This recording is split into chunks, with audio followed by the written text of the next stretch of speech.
Qoyadagi chaqaloq. Akbar Mirzo.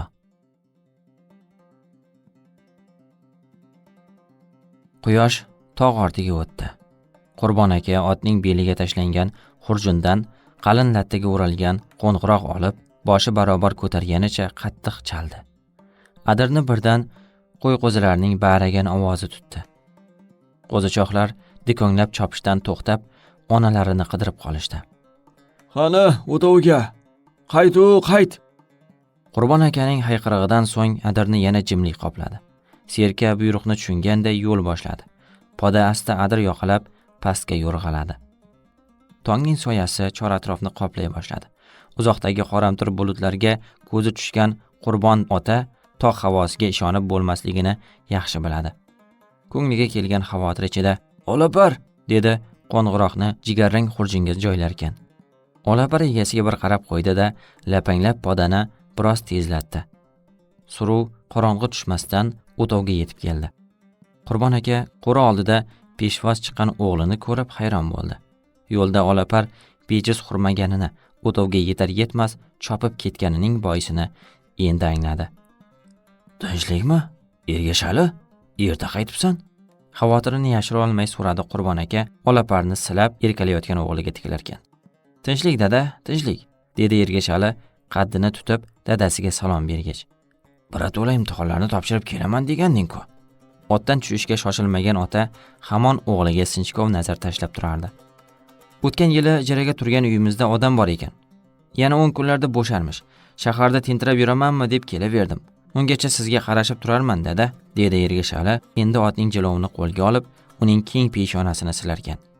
"Shunaqa degan?" Qurbon aka bu g'amxo'rlikning boisini tushuna olmay yana ajablandi. Ergashali ertaroq bormasam bo'lmaydi deb turib olgandi-da. Axir imtihonga yaqin ketarsan, ungacha yaxshilab tayyorgarligingni ko'r, yana o'tgan yilga o'xshab kirolmay qaytib kelmagin demaganmidi? Xo'sh, kim haq bo'lib chiqdi? Nahot bu qaysar bola xato ish qilganini endi tushungan bo'lsa? Balki shuning uchun otaning ko'zlariga tik qaray olmayaptimikan? Ha, pushaymon bo'lganga o'xshaydi. Bo'lmasa bunchalar mehribonchilik qayoqda edi? Qurbon aka hamon viqor bilan o'tirarkan, boshini tebratib qo'ydi. Ergashali dadasiga qaradi. "Tushasizmi?" Buni o'zicha tushungan ota nihoyat uzangiga oyog'ini tiradi. Pastga tushgach, otining ketiga asta-asta urib, bugungi xizmatiga minnatdorchilik bildirdi. Tolmas bunga javoban bo'ynidagi uzun yollarini silkitdi. Ota-bola quchoqlashib ko'rishdi. Ergashali dadasining sog'inganini sezdi. Ota baribir otada, dedi ichida. So'ng chaqqonlik bilan ishga kirishdi. Otni bog'lab, qo'raning og'zini berkitdi. Qurbon aka o'tov chetidagi o'choq boshida kuymalanib yurgan keliniga, tarvaqaylab ketgan qari tutning tagidagi supachada qo'llarini yurgakdan chiqarib olgancha og'zidagi so'rg'ishni tinimsiz so'rayotgan nevarasiga bir-bir qarab chiqdi. Tiyrak nigohlari yana kimnidir qidirdi. O'tov ichidan qo'lida dasturxon bilan chiqib kelgan xotiniga ko'zi tushgach, vujudini xotirjamlik egalladi. Ishini tamomlagan Ergashali supa tomon yurdi. Tut shoxiga ilingan chiroqni burab yoqdi. Keyin bugun rosa 3 oylik bo'lgan farzandining ustiga engashdi. Go'dak dadasini taniganday mitti qo'lchalarini o'ynatib talpindi. Og'zidan so'rg'ishni chiqarib yubordi.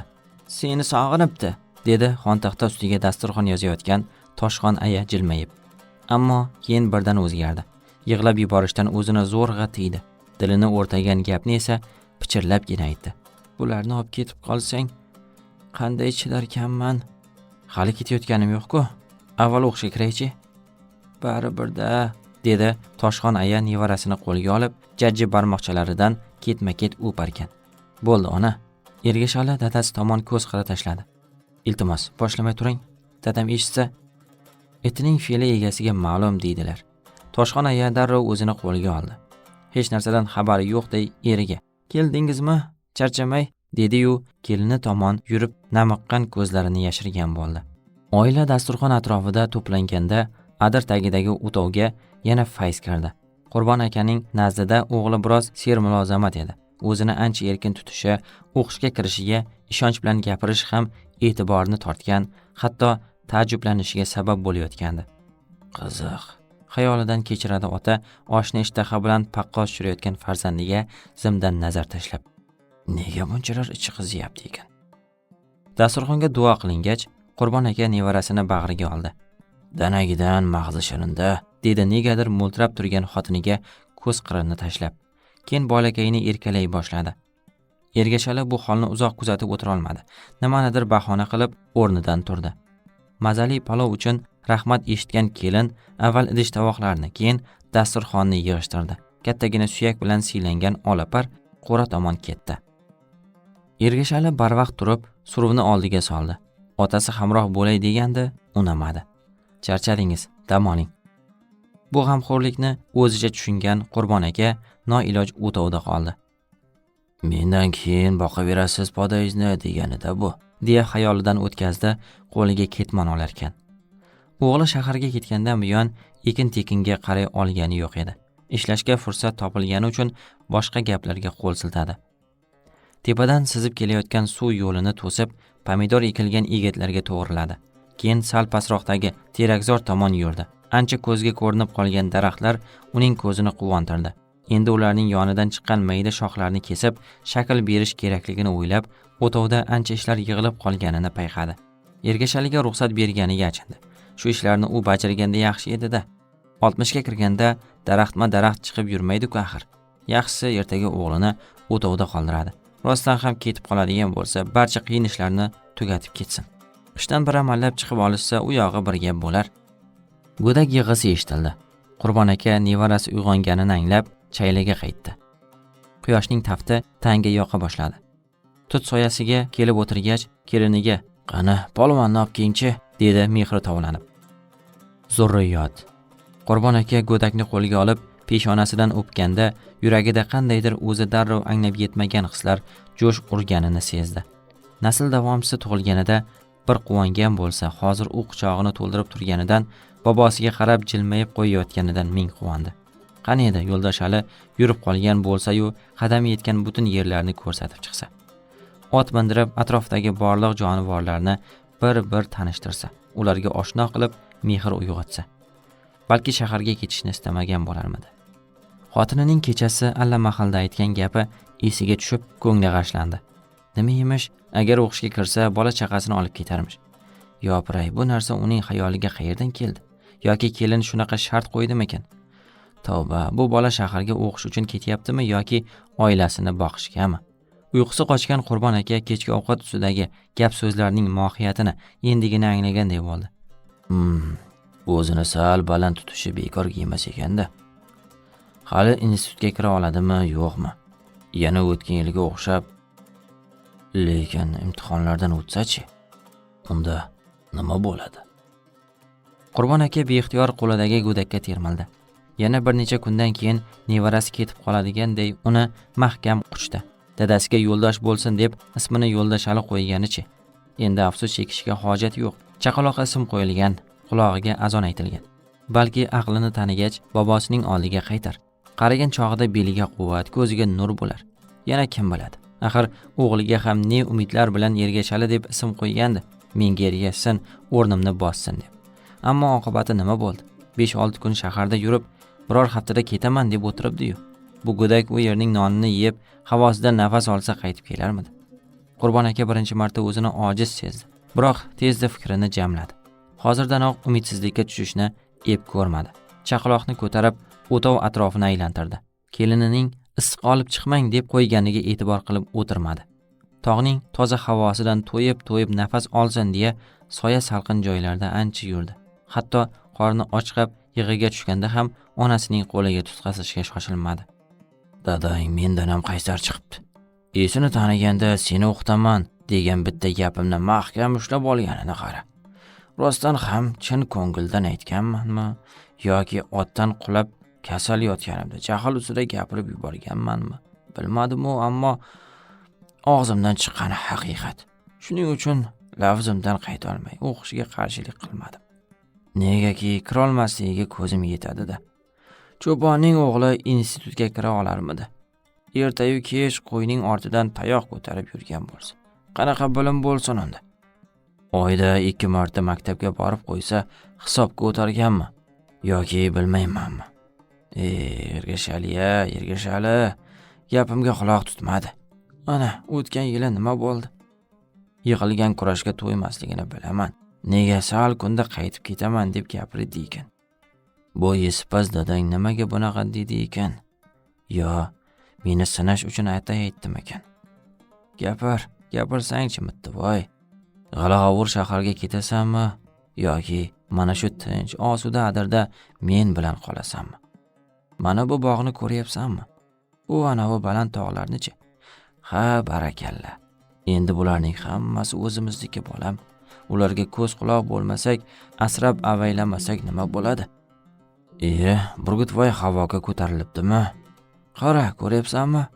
Ana. Lekin sal bezovtami deyman. Sherigi ham chiqib olibdi-ku. Nega bolasini yolg'iz qoldirdi ekan? Yo, senga o'xshab ularning ham qorni ochdimikan? Onangni chidolmay oldimizga kelayotganiga qaraganda, u ham sening ochiqqaningni sezganga o'xshaydi. Bo'pti. Qani, yurchi bo'lmasa. Rayhon o'g'lini olib, o'zlariga ajratilgan chayliga kirib ketdi. Qurbon aka dasturxon yozilgan supaga kelib o'tirdi. Ishtahasi yo'qligidan biqiniga yostiq tiradi. Keyin necha yillardan buyon Bobotog'ni makon qilgan Burgutoyga termildi. Uning goh pastlab, goh balandlab uchishini, ba'zida tanish ovoz chiqarib qo'yishini sal xavotirlanib kuzata boshladi. Boyaqish o'tgan yili bolasidan ayrilib, alamzada bo'lib ancha uchib yurdi. Bir joyda qo'nim topolmay o'zini tog'dan toqqa urganicha. Tinchlanguncha atrofdagi jonzotlarni ancha halak qildi. Hartugul bu yil polapon ochib yana xotirjam parvoz qila boshladi. Nechta ochdi ekan? Bolasi qanot chiqarib qolgandir. Dasturxonga nigohi tushib, bir piyola choy qo'ydi. Biroq xayoli o'g'liga ko'chib, ishtahasi yo'qoldi. Bu yerda ko'p qolmasmish. Shaharda yashasa xuddi o'qishga kirib ketadiganday gapiradi-ya. Nimasiga ishonyapti bu bola? Ishqilib qorniga, ijarasiga pul topadimi yoki o'qishga tayyorgarlik ko'radimi? Rostdan ham tushunolmay qoldim. Hali kelsa jiddiyroq gaplashaman shekilli. Kechqurun suhbat uchun umuman imkon bo'lmadi. Kiyimlarini apil-tapil almashtirgan Ergashali qishloqqa tushib ketdi. Sinfdoshi uylanayotgan ekan. Bormasa bo'lmasmish. O'g'lining ortidan qarab qolgan Qurbon aka balki to'y uchun qaytib kelgandir degan o'yga bordi. Ijara bandligini bahona fahmlab, boshini sarak-sarak qilganicha televizor ko'rish uchun yon boshladi. Ertalab o'g'lini egarlangan ot ustida ko'rib, gapirishga yana botin olmadi. Erkaklik tusi urayotgan Ergashaliga ot juda yarashib turardi. Ularga qaragan odam ot yigitning qanoti degan maqol naqadar to'g'ri aytilganiga yana bir bor amin bo'lish aniq. Shunday o'ktam yigitning rayiga qarshi borging ham kelmaydi. Buning ustiga adirma-adir qo'y boqish uzoq safarga chiqish bilan barobar. Yo'lga otlangan odamning dilini bilib bilmay og'ritib qo'ysang, ishi yurishmasligi mumkin. Xudo ko'rsatmasin, mabodo biror xatarga yo'liqsa, bir umr afsus nadomatdan qutula olmaysan. Keyingi pushaymon o'zingga dushman deb bekorga aytilmagan axir. Marhum dadasidan eshitgan pand nasihatlar xayolidan o'tib, ortiqcha gap qilib o'tirmadi. Bo'pti, yaxshi borib kel. Omadingni bersin. Tushdan keyin osmonda yana tanish qushlar paydo bo'ldi. Diqqati bo'lingan Qurbon akaning qo'li ishga bormay qoldi. Burgutlarning shiddatli parvozi ko'nglini xijil qildi. Nima bo'ldi ekan ularga? Kecha ham bunchalik bezovta emasdi-ku. Yoki iniga birortasi tahdid soldimikin-a? Biroq qoyaga chiqish har kimning ham qo'lidan keladigan ish emas. Balki ilondir deyishga odamning tili bormaydi. Chunki burgut tog' va toshdagi har qanday tajovuzkor ilondan qo'rqmaydi. Unda burgutlarning tinchini buzishga kim jur'at qildi ekan? Bu qadrdon qo'shnisining halovati yo'qolib, nega chiraylanib uchyapti? Qurbon aka otga minib, Bobotog' tomon borsamikin deb taraddudga tushib qoldi. Egar jabduqni endi qo'liga olganda, birdan xotini yuz oshtiga ketgani miyasiga urildi. Attang, chor-atrofga najot bilan termildi. Anchagacha ham hech kimdan darak bo'lmadi. Shunday paytda olapari yonida bo'lmaganiga afsuslandi. Uni bemalol qorovul qilib tashlab ketishi mumkin edi. Tarvuzi qo'ldig'idan tushgan odamday hafsalasi pir bo'ldi. Qo'lidagi narsalarni joyiga tashladi. Kechadan beri bir joyda turib qolgan Tolmas bu holatdan jahli chiqqanday yer depsindi. Qurbon aka, "Nima qilay, chorasizman" deganday qo'llarini yoniga shapillatib urdi. Bobotog' tepasida bir juft burgut hamon charx urib uchardi. Kelinning o'zini qoldirishga ko'ngli bo'lmagan Qurbon aka joyida o'tirolmay qoldi.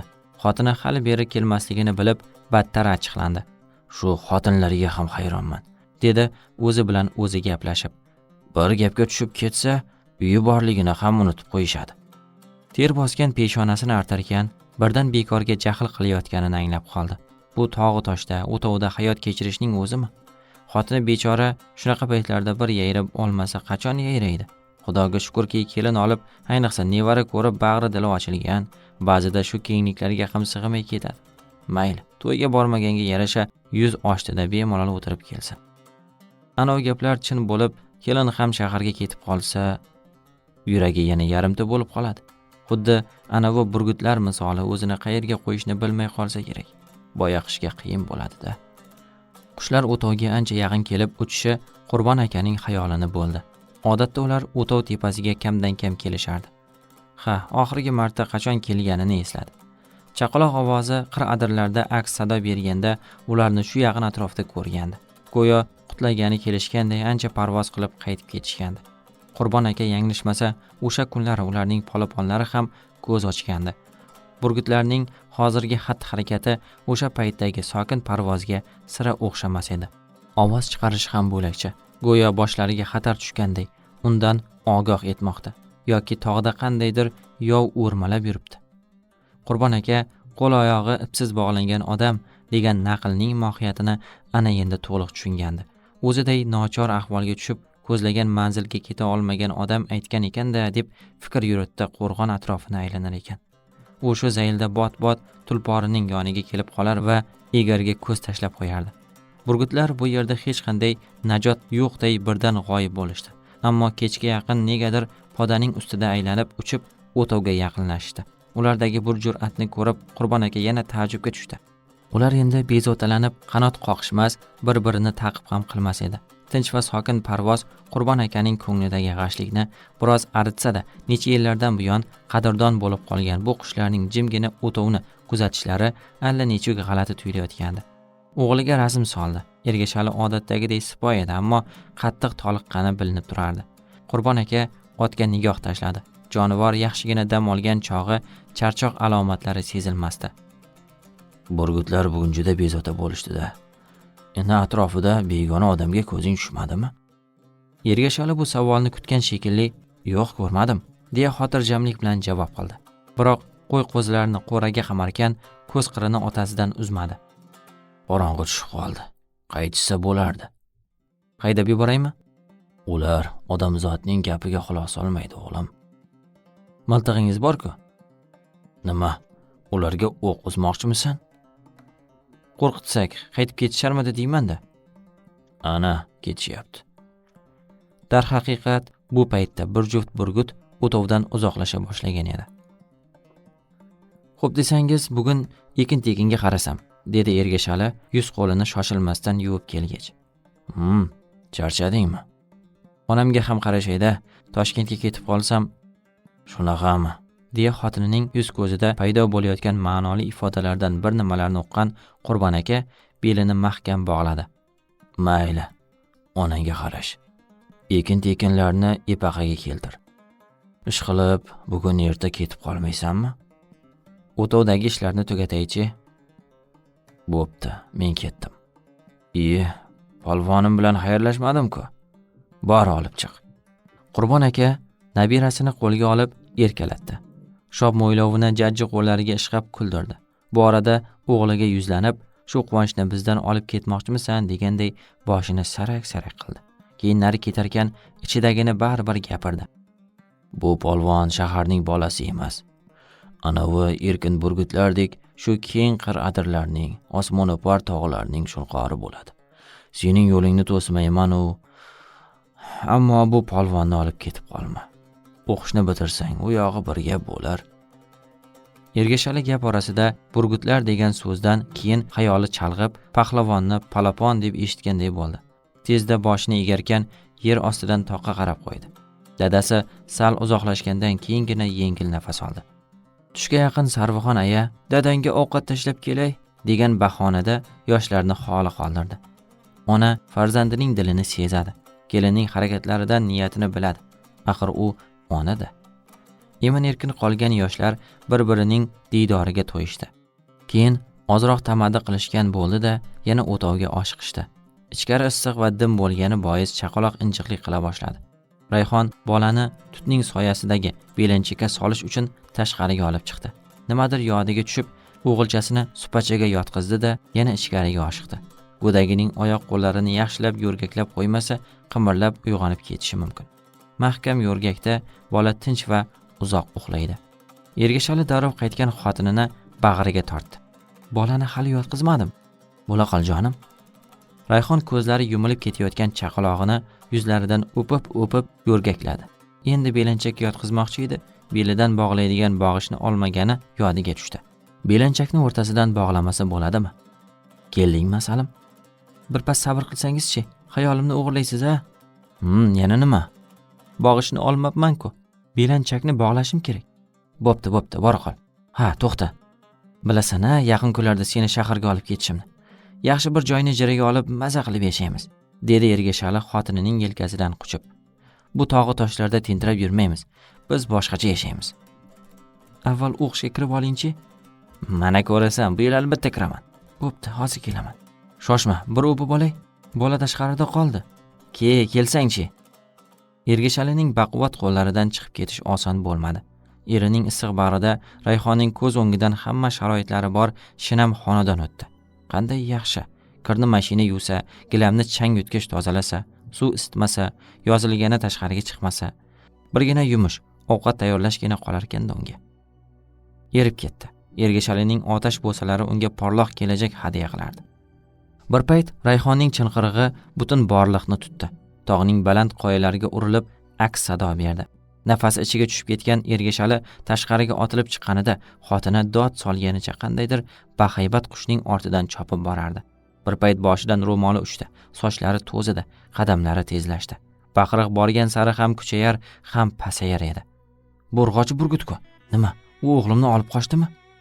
Ergashali Rayhonning "Bolamni qaytar deyapman senga" degan nolasini endi angladi. Mudhish hodisa ro'y bergani miyasiga urganda tamom bo'ldi. Qasos. U kechirilmas xatoga yo'l qo'yganini tushunib yetganida bo'g'zidan ana shu birgina so'z otilib chiqdi.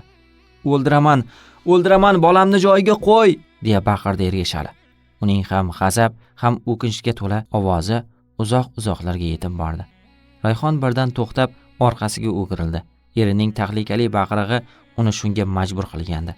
Ergashali gandiraklab o'tovga kirib ketdi. Bag'rini tig'layotgan yosh onaning ko'ngli yana bir dahshatli hodisa ro'y berishi mumkinligini sezdi chog'i endi ortiga qarab chopdi. Yiqilib tushdi, ammo bunga e'tibor qilmadi. Oyoqlari qiyshayib ketsa-da chopdi. Uning birdan bir maqsadi tezroq o'tovga yetib kelish edi. Bu paytda ko'zlari qonga to'lgan Ergashali qo'lida qo'shotar bilan o'tovdan chiqdi. Vaqtni boy berishni xohlamadi. Otmasa burgut uning o'g'lini qoyadagi iniga olib ketadi. Tipirchilagan bola u yerdan tushib ketishi mumkin. Shuncha balanddan qulagan chaqaloqning tirik qolishi yo'q, u toshlarga urilib nobud bo'ladi. Undan ko'ra qushning yaralangani ma'qul. O'ljadan ayrilishni istamagan burgut go'dakni tashlab yubormaydi. Asta biror yerga qo'nadi. Xayolidan yashin tezligida o'tayotgan bu fikr uning nazdida to'g'ri edi. Mo'ljalga oldi, otdi. Ammo shu on kimdir qo'llariga tirmashdi. O'q xato ketdi. Otmang, aslo ota ko'rmang. O'q bolamga tegsa nima bo'ladi? Uni o'z qo'llaringiz bilan o'ldirmoqchimisiz? Nari tur, otmaysiz.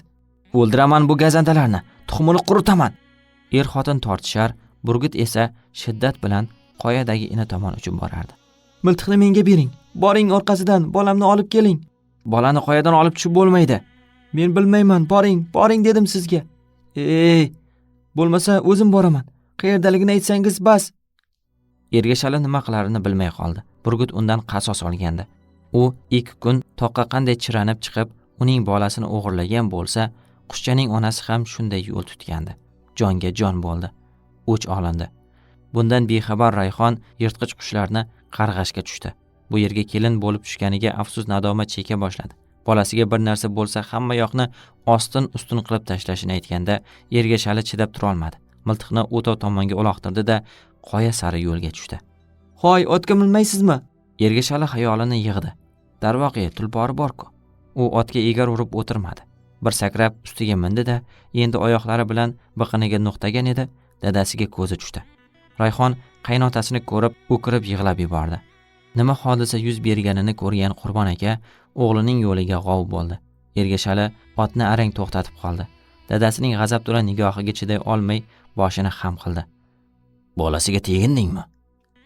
Ergashalining tili aylanmadi. Sendan so'rayapman, yaramas. Ergashali zo'rg'a boshini qimirlatdi.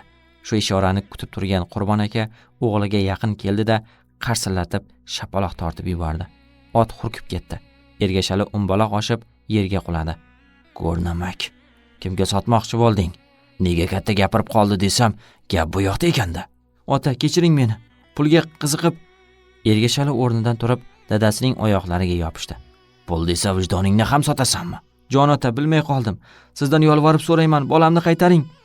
Sen menga emas, ana bu burgutlarga yolvor, ahmoq. Ergashali bunday qarasa, xotini tepasida turibdi. Qo'lida qo'sh otar. Ko'zlari qinidan chiqib ketgan bir otasiga, bir nafrat bilan tikilib turgan Rayhonga qaradi. Esing joyidami? Agar bolamni tiriklayin olib kelmasangiz, sizni ham, o'zimni ham otib tashlayman. Qurbon aka xotinini suruv oldida qoldirib kelib to'g'ri qilganini tushundi. Bu ko'rgilikka guvoh bo'lganida chidarmidi boyaqish. Kelinida paydo bo'lgan jur'at Qurbon akani sergaklantirdi. Polaponni qayerga yashirding? Tepalik ortidagi daraxt kovagiga. Bor obke. Ergashali otga qamchi bosdi. Qurbon aka muloyim gapirib, kelinning qo'lidagi qurolni oldi. Qayerdadir chaqaloq ovozi eshitilganday bo'ldi. Rayhon boshini changallab yana dod soldi. Keyin yo'lga tushgan qaynotasiga ergashdi. Yo'q, siz shu yerda kuting. Bormasam bo'lmaydi. Burgutlar bolamni tilka pora qilib tashlagan bo'lsa-chi?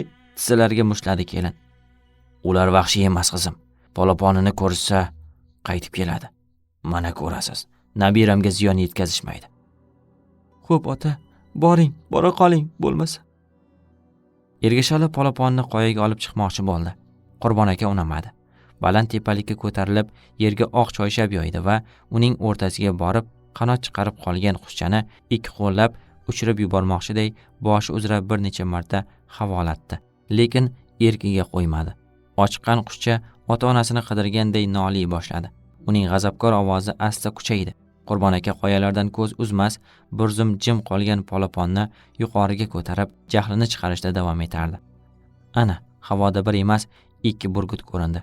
Qurbon aka vaqt bo'lganini angladi va polaponni choyshab ustida qoldirib, pastga tusha boshladi. Qushlar ovozni tanigan edi. Shunday bo'lsa-da tepalikka qo'nishga shoshilmadi. Obdon aylanishdi.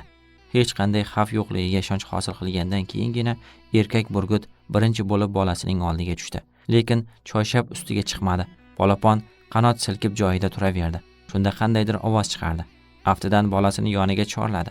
Bu holdan ona burgut xavotirlandi, chog'i pastlab uchib keldi-da, qanotlari bilan polaponni nari surdi. Choyshabdan tushgan qushcha 2-3 qadam tashladi. Xuddi shu paytni poylab erkak burgut panjalarini ishga soldi.